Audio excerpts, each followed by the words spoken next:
বাবার বাড়ি থেকে আমার শ্বশুর বাড়ি যাইতেছিলাম, আমি চুয়াডাঙ্গাও পাই নাই, ওখানে বাস বেড়ে কি হয়েছে জানি না, ব্যাস একবার এদিকে যায় একবার এদিকে যায়, বাসটা পড়ে গেছি, কারণ আল্লাহ বলা সময়টাও দেয় না। আমার শাশুড়ি আর আমার ছেলে আমার কোলের মধ্যে ছিল, আমার বুকের উপরে পিঠের উপরে ছিল।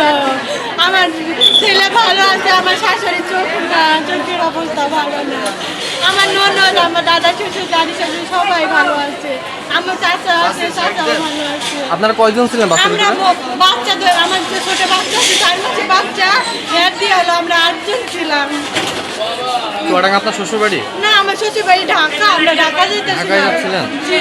কোন বাসে? আমি রয়্যাল বাসে যাইতেছিলাম।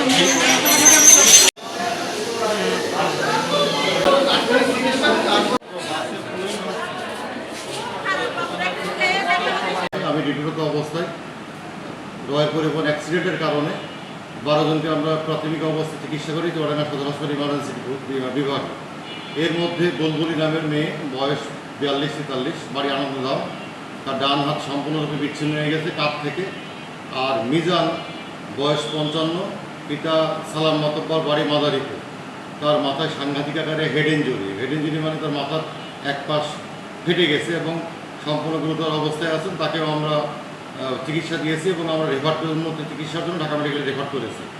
আরেকজন হচ্ছে আশিদুল, বাড়ি আমাদের ইমার্জেন্সি রোডে বসবাস করেন চুয়াডাঙ্গা সদরের, তার বুকের হাড় ভেঙে গেছে, তাকে উন্নত চিকিৎসার জন্য রাজশাহীতে প্রেরণ করা হয়েছে।